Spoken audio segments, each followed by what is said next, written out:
grade 9 students. It's me again, Ma'am Ruby, and today we'll discuss the third part of our lesson on judging the relevance and worth of ideas, soundness of author's reasoning, and effectiveness of the presentation. Exchanging ideas is a part of our everyday life as we continually mingle with one another. Thus, you make arguments on a regular basis. Don't get me wrong, this doesn't refer to quarreling or fighting or causing conflict with others, but this is the act of communicating our perspective and point of view to others. Usually noted as synonymous, argument and opinion are actually two different notions. While an opinion is a personal claim that does not necessarily require support in certain qualities, an argument, on the other hand, is a claim that needs to be worth making, valid, sound, logical, and must be provided with reasonable, relevant, and sufficient support. So, in this lesson, we are going to focus more on making valid arguments. Now, let's start with this very simple activity. Let's read the following conversation.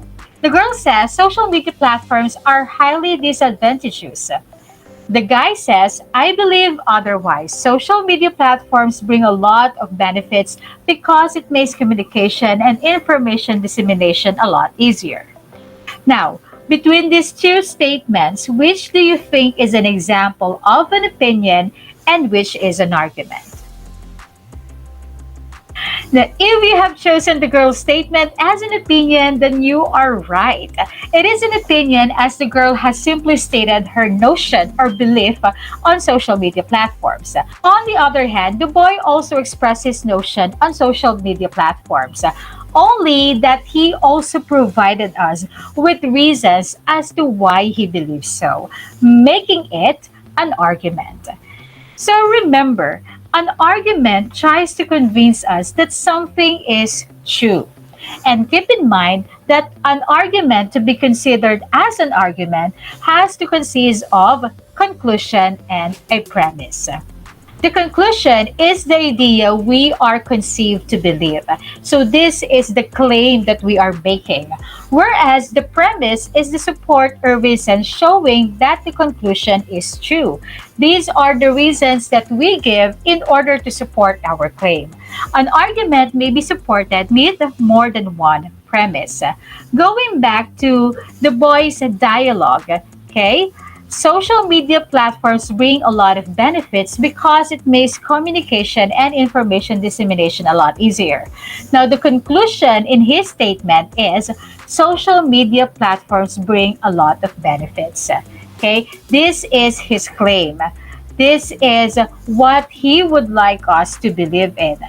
The premise or the reason that he gave us is that because it makes communication and information dissemination a lot easier. Now, there are some words or phrases that may serve as our keywords in determining conclusions and premises. As you can see, we have here a list, but please take note that this list is not limited to these examples, and although their use helps indicate the conclusion and premise, they are not a requirement. However, their use helps you form a coherent statement in expressing your argument. So what are our conclusion indicators? So these are the words that we could use in order to introduce our conclusions. Therefore, hence, implies that, it follows that, does, and consequently. Premise indicators are since, for, given that, for the reason that, because as, is shown by the fact that. Now, in the boys' dialogue, because is used as a premise indicator. So the presence of this word easily leads us to identifying the reason supporting the boy's conclusion. Right? Now let's practice some more. Here's another argument. Abortion is wrong because all human life is sacred. Question. Which is the conclusion? Abortion is wrong or all human life is sacred? For most of us, the answer is clear. The conclusion is abortion is wrong and all human life is sacred is the premise. Okay, so how did we know this? Well, two things are going on. First, we're consciously, intentionally reading for the argument. And when we do this, okay, we ask ourselves, what claim are we being asked to believe or accept? And the answer to that question is the conclusion.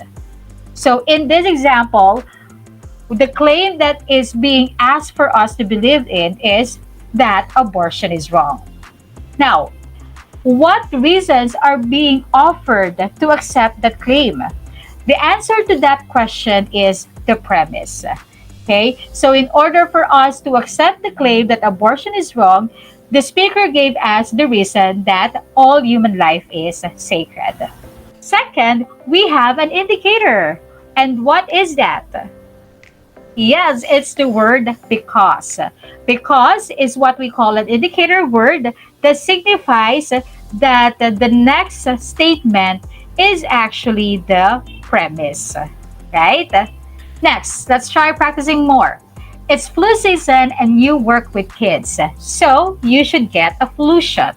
So, which is the conclusion and which is the premise? Think about it. Okay, that's correct. The conclusion is you should get a flu shot. And the premise is it's flu season and you work with kids. Okay, again, what is the claim being made by the offer? The claim is that we should get a flu shot. Why? The reason or the premise is because it's flu season and you work with kids. And we also have an indicator. What's our indicator in this statement? That's right. It's the word so. So the key word in this statement is so, which is a conclusion indicator. Now, keywords like this make it so much easier for us to identify conclusions or premises. But not all arguments have keywords that flag the conclusion or the premise. Some arguments have no indicator words of any kind. So in these cases, you really have to rely on your ability to analyze and read for the argument. Let's take a look at this example. We must reduce the amount of money we spend on space exploration. Right now, the enemy is launching a massive military buildup, and we need additional money to purchase military equipment to match the anticipated increase in the enemy's strength. Notice that there are no indicator words that might help us flag the conclusion. So, which claim is the conclusion of this argument? Is it we must reduce the amount of money we spend on space exploration? Or is it the enemy is launching a massive military buildup? Or is it we need additional money to purchase military equipment to match the anticipated increase in the enemy's strength? The answer is we must reduce the amount of money we spend on space exploration. That's correct. Okay, most people can see this by just looking at the argument for a few seconds. But from experience, I know that some people have a harder time seeing logical relationship like this. So if it's not obvious, the way to work to the problem is this. For each claim asserted in the argument, you have to ask yourself, is this the main point that the arguer is trying to convey? Or is this a claim that is being offered as a reason to believe another claim? If it's being offered as a reason to believe another claim, then it's functioning as a premise. If it's expressing the main point or the main idea of the argument, what the argument is trying to persuade you to accept, then that's the conclusion. All right? Now they say that the best kind of argument is the one that is not just valid, but is also sound. It is valid if the premise logically supports the conclusion, meaning the reasons that you gave are actually connected to the argument or the claim that you are supporting. So it is sound if the argument is valid and if the premise and conclusion altogether can be verified true. Now, in our previous lessons, you have already heard of logical fallacies, right? They threaten the soundness of your argument. Fallacies are considered errors in reasoning. So, in speaking and writing, it may be committed unknowingly or accidentally, causing faults in the argument. Or sometimes, they are committed intentionally to trick or to manipulate readers or audience into believing that the speaker's arguments are better. So, either way, you should avoid committing them in order to form sound arguments. Now, today, we're going to explore four examples of logical fallacies. The first one is what we call the hasty generalization.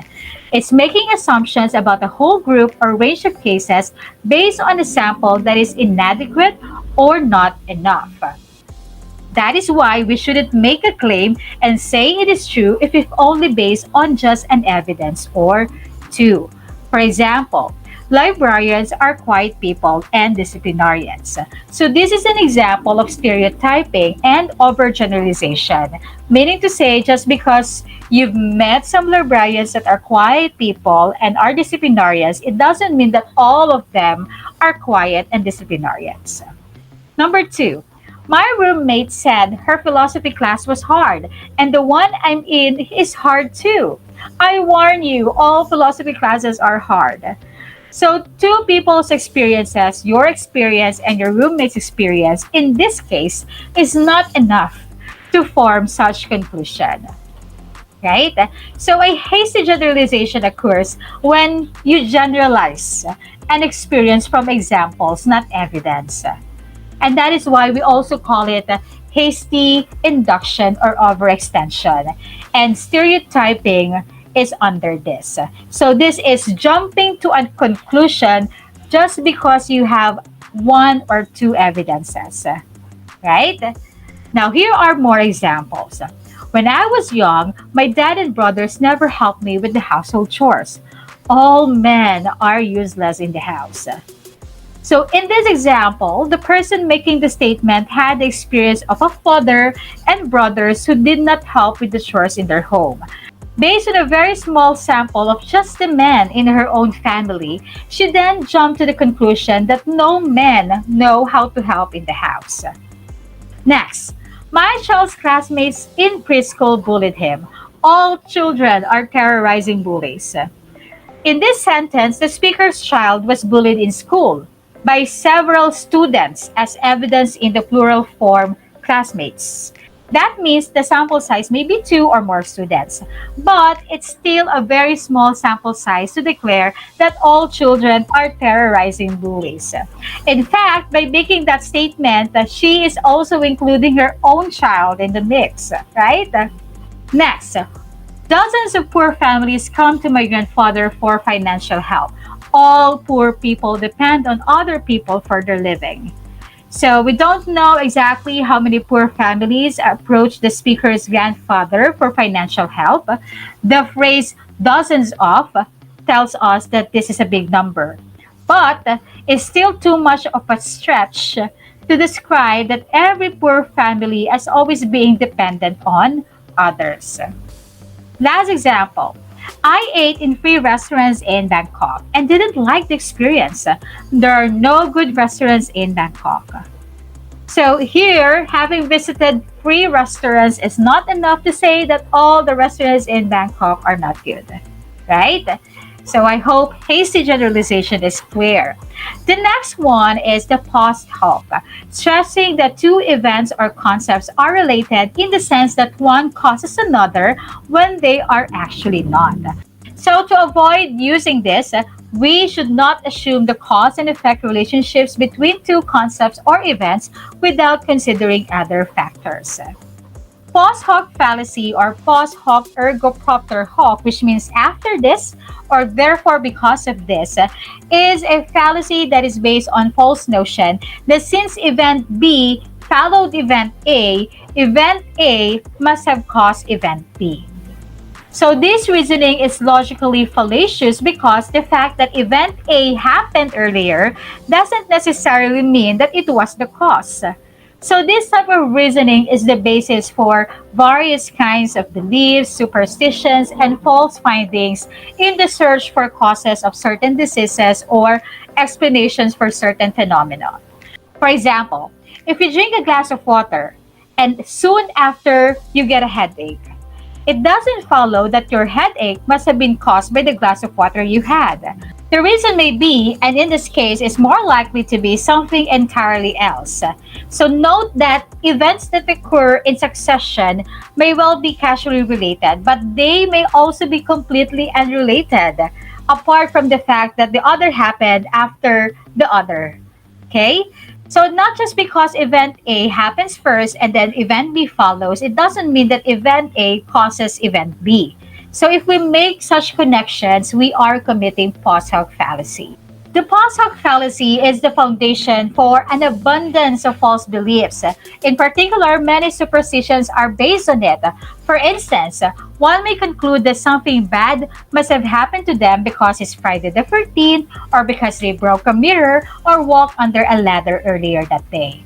Because as humans, we naturally want to know and discover the causes of events. And because of that, we tend to become victims of post hoc reasoning just because we want to make connections about this event to another event. Looking at more examples, it was cloudy this morning, so Sarah did a sand dance and it did not rain. So the sand dance may not have been the reason for the rain not coming. Not just because Sarah did the sand dance, it means that it's the reason why it didn't rain, right? President Jones raised taxes and then the rate of violent crime went up. He is responsible for the rise in crime. So the increase in taxes might or might not be the factor in rising crime rates, but it was claimed as if it's sure and the only reason. So yes, they're probably connected. The raise of taxes might have something to do with the increase of violent crime rate, but it's not the only reason. Okay, so we cannot just point it out as the only sure reason as to why there was an increase in the rate of violent crime. There are other factors that should be considered. Next, slippery slope. Claiming a sort of chain reaction will take place, usually ending in some dire consequence. But there's really not enough evidence. So for you to avoid this, you should not slide all the way down or exaggerate in picturing the consequences attributed to a particular event. A slippery slope argument is an exaggeration. It takes an initial premise and sees it through a chain of consequences until you arrive at an acceptable, undesirable, or disastrous outcome. It believes that premise A leads to B, which leads to C, which leads to D, and so on. So the final result is then used to assert why the initial premise, why premise A is bad. Okay? You have probably heard some variation of this example, but this is a good example of slippery slope argument. Okay? Probably your parents or your guardians have told you some kind of slippery slope argument like this. So let's say you forgot to do an assignment. So your parent or your guardian might have said, if you don't do your homework, you'll fail the class. If you fail this class, you won't graduate from school. If you don't graduate, you won't get into college. If you don't attend a good college, you won't get a good job. If you don't get a good job, you'll be poor and homeless. You don't want to be poor and homeless, do you? Okay, so just imagine from premise A, which is you just forgetting to do your homework or probably neglecting or missing a single assignment, okay, and then going to how you will become poor and homeless in the future. Okay, realistically, of course, it's important that we make our assignments, right? That we become studious. But you're probably not destined for the streets just because you missed or did poorly on one assignment, right? So this is an example of slippery slope. Here's another example of slippery slope fallacy from the context of school. Probably part of the reason why some teachers are so strict about students arriving to class on time is that we believe tardiness can lend itself to a slippery slope. If you do not have a strict policy about being on time for class, students will arrive late. If students who arrive late to class are not punished, they'll keep coming to class late. If they keep coming late, they'll start coming to class later and later until they skip class altogether. If they skip one class, they'll skip another and another until they failed all their courses. So it's just like this. If we allow A to happen, then C, D, E, Z will eventually happen too. Therefore, A should not happen. Okay? So the problem with this reasoning is that it avoids engaging with the issue at hand, and instead it shifts attention to extreme hypotheticals. And there's no proof that we are going to actually reach such extreme hypotheticals, right?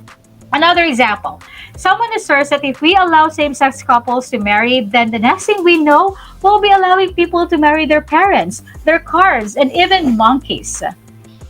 So this argument is so ridiculous, but sometimes we do hear it, right? And this is a good example of slippery slope. Last example. Animal experimentation reduces our respect for life. If we do not respect life, we are likely to be more and more tolerant of violent acts like war and murder. Soon, our society will become a battlefield in which everyone constantly fears for their lives. It will be the end of civilization. To prevent this terrible consequence, we should make animal experimentation illegal right now. So even if we believe that experimenting on animals reduces respect for life, and loss of respect for life makes us more tolerant of violence, it would have been better to stop at that point. It is too much to slide all the way down to the end of civilization. The last policy that we're going to discuss is appeal to authority, referring to known personalities to back up a claim, but aren't really experts, particularly in line with the issue at hand, instead of citing evidence. So, for you to avoid this, do not impress readers with a famous name or a supposed authority who really does not have an expertise on the matter being discussed. Okay? For example, we should abolish death penalty because many respected people, such as actor Guy Handsome, have publicly stated their opposition to it. While Guy Handsome may be an authority on matters having to do with acting because he's an actor, there's no particular reason why anyone should be moved by his political opinions. He is probably no more of an authority on death penalty than the person writing the paper. When writers or speakers use appeal to authority, they are claiming that something must be true because it is believed by someone. It could be a celebrity, a personality who is considered or said to be an authority on the subject. So whether the person is actually an authority or not, this logic is unsound because instead of presenting actual evidence, your argument relies on the credibility of the authority. So, examples, a commercial claims that a specific brand of cereal is the best way to start the day because the athlete Michael Jordan says that it is what he eats every day for breakfast. Or, for example, someone argues that drinking is morally wrong, and when you ask him why he believes so, he will cite a sermon from his pastor at church. So, his authority is the pastor at church, right?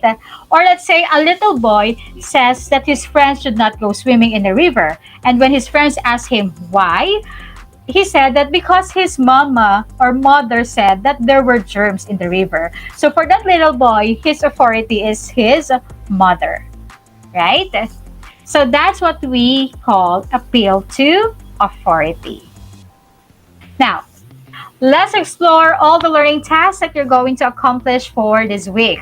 For learning task 1, you have to identify whether the statement is an opinion or an argument.